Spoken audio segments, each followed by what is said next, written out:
자, 안녕하세요. 이성범입니다. 영상 시청하기 전에 좋아요와 구독 눌러주시면 감사하겠습니다. 자, 5월 31일 두산 에너빌리티 보겠습니다. 근데 이 종목을 살펴보기 전에 이 주식에 있어서 중요한 내용을 하나 먼저 짚어드리고 넘어가도록 할 텐데요. 이 주식에 대한 잘못된 인식 자체를 먼저 올바르게 정립을 할 필요가 있습니다.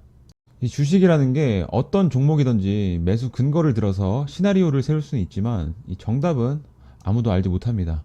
오랜 시간 전업 투자를 하면서 꾸준히 돈을 벌어온 저라고 할지라도 모른다는 말입니다.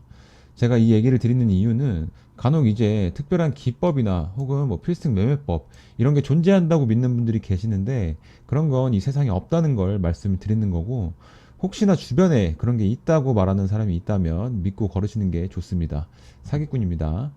그리고 무언가 이 시장에서 이 확신을 갖고 접근을 하게 되면 크게 다칠 수 있다는 걸 다시 한번 강조드리고 싶고요. 언제든지 내가 틀릴 수 있다는 걸 인정을 해야 됩니다.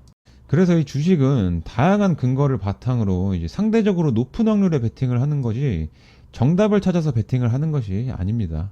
시나리오를 세우고 예상을 하되 우리는 이 대응에 집중을 해야 되는 거죠. 그렇게 해서 리스크 관리를 해야지만이 계좌의 수익이 쌓여 나갈 수 있습니다. 그렇기 때문에 이 대응이 주식에서 개미들한테 전부라고 해도 과언이 아닙니다. 그냥 전부라고 보시면 됩니다. 자, 말이 길어질 것 같으니까 아래에 써있는 내용도 한 번씩 읽어보시기 바라고, 결론적으로 제가 이 바닥에서 직접 경험을 하면서 느낀 것은 이 주식은 어느 정도 인간의 본능을 거슬러야지 돈을 번다라는 겁니다.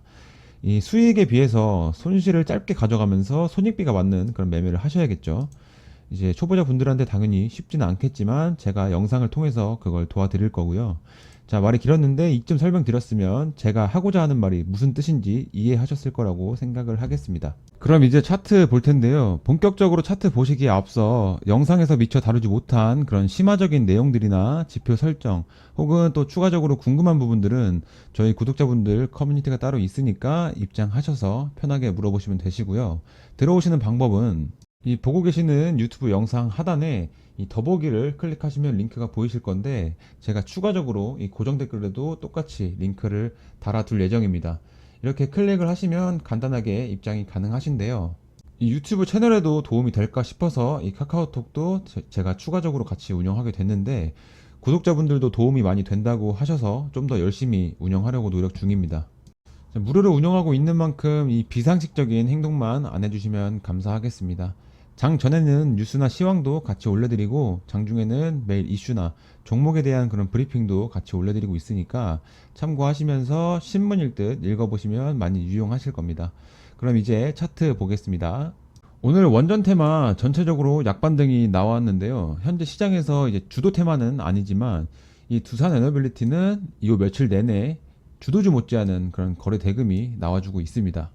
자, 캔들을 보게 되면 이 4월 중순부터 우상향을 하면서 5월 27일 날, 이날 갭을 이렇게 띄우고 신고가를 경신하면서 확실한 추세 전환으로 볼 수 있는 흐름인데요. 고점 이후에 거의 1년 반 동안 이렇게 박스권 내에서 등락을 반복하면서 매물 소화 과정도 거친 이후에 나타난 그런 큰 상승이기 때문에 현재는 시장에서 관심을 받을 수밖에 없는 그런 시점입니다.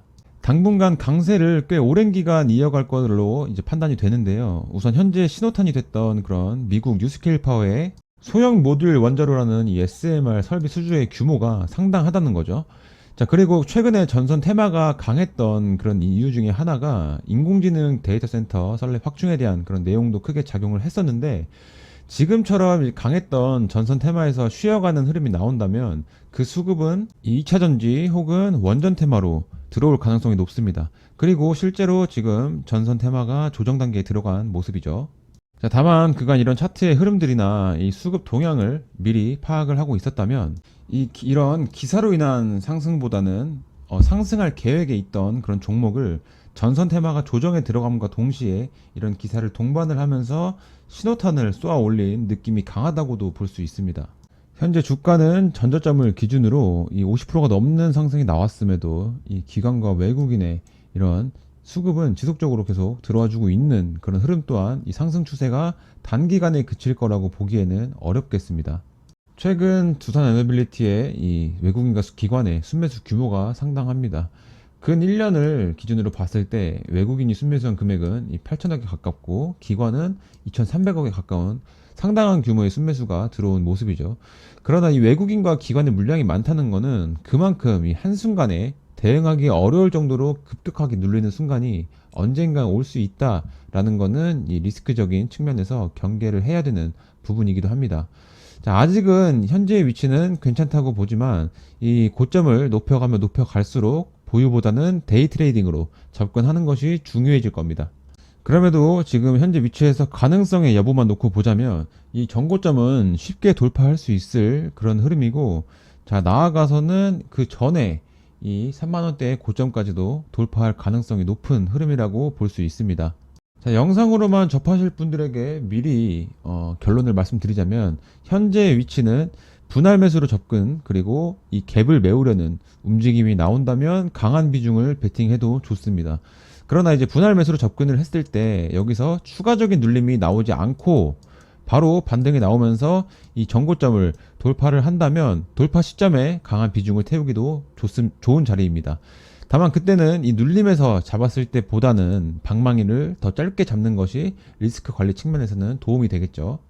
자, 보유가 목적이 아닌 이 매일매일 여기서 데이 트레이딩을 하시는 분들은 애초부터 비중을 강하게 운용을 해도 괜찮지만, 만약 보유를 목적으로 한다면 분할 매수가 적합하다는 말을 드리는 겁니다.